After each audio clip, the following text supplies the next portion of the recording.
Hello and welcome to State of the Union. I'm Stefan Grobe in Brussels. This week we witnessed deep divisions between EU member states over the ongoing conflict in the Middle East. Once again, the reason was the decision by the International Criminal Court to seek arrest warrants against Israel's Prime Minister and his defense chief, as well as against 3 Hamas leaders. Reactions ranged from welcoming the court's decision, as did Belgium, France and Slovenia, to rebuking it in various forms, as did Germany, Austria and the Czech Republic. The disunity was also on display when Ireland and Spain, together with Norway, moved to recognize Palestine as an independent state, something that is being discussed for quite a while. Quite frankly, because we must keep the hope, the dream and the destination of a two-state solution alive at a time when sadly others are working to undermine that. Ireland would have much preferred to have done this as part of a peace process, but we can't wait forever. It's an awful long time, many decades since the Oslo Accords.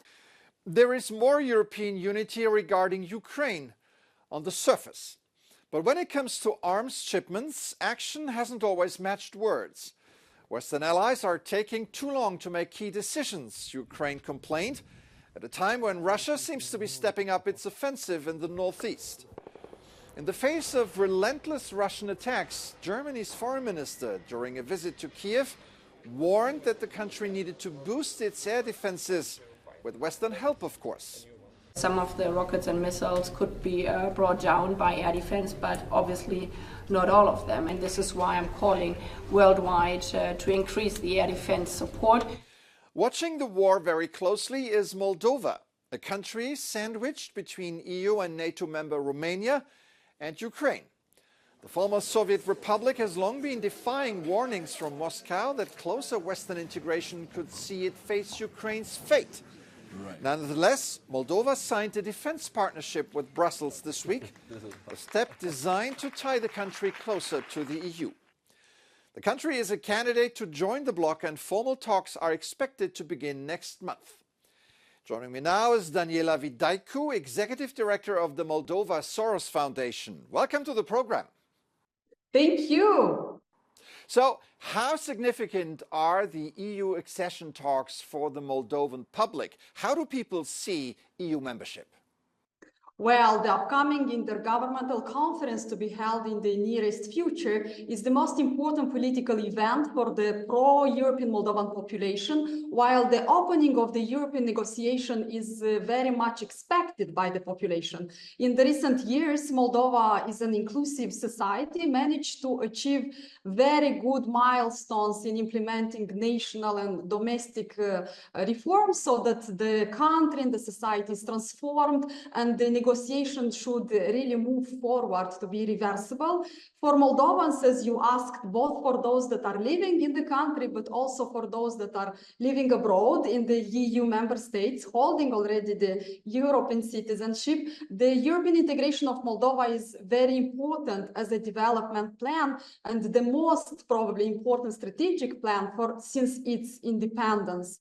We hear a lot about Russian disinformation. Tell us what's happening. Well, unfortunately, Moldova is one of the most affected European countries by the Russian propaganda, which is very much coordinated by the Russian parties, the Russian media, the Russian social networks and influencers. Since the Russian invasion into Ukraine, Moldova started to face a very complicated, complex and aggressive hybrid war that undermines its development, its social cohesion, independence and security. And the goal actually is to increase the population polarization and skepticism towards the European integration of the country and to keep the country under the Russian control, actually. So the fake news, the disinformation, the Russian manipulation and interference target social or economic or political Moldovan vulnerabilities to keep the country in poverty and to undermine the European development of the country. There is a constitutional referendum coming up and there will be elections in October. How are these campaigns going? To what extent is the EU part of the debate? Yes, indeed, in October 2024, Moldova is going to host two important electoral events. Both events are considered to be very relevant and very crucial for the Moldovan future and are going to happen in the same day. We have the pro-European government and the president who announced her intention to run for the second mandate, civil society and media who are supporting the European integration. And we have the pro-Russian parties and pro-Russian media that are trying to convince the population not to go to the referendum, to boycott the referendum, or to vote against the referendum. All right, Daniela Vidaicu, Executive Director of the Moldova Soros Foundation, thanks for coming on the show today. Thank you very much and good luck for your elections. We wouldn't be talking about democracy in Europe if it hadn't been for one single historic event. I'm talking about the Allied landings in Normandy that were the beginning of the end of World War II and the liberation of Europe from the Nazis. In a few weeks, the Allies will mark the 80th anniversary of D-Day.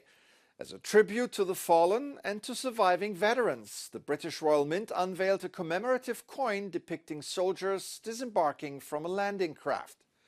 More than 2 million soldiers, sailors, pilots, medics and other people from a dozen countries were involved in Operation Overlord. And nearly 160,000 troops hit the code-named beaches of Utah, Omaha, Gold, Juno and Sword on June the 6th, 1944. A few days ago, to mark the coin's release, its design was recreated in Normandy on Gold Beach, quite appropriate. At 35 meters across, the sand art served as a reminder of the bravery and sacrifices of Allied troops for a few days. The coin, on the other hand, is permanent. That's it for this edition. I'm Stefan Grobe. Thank you for watching. Have an excellent week.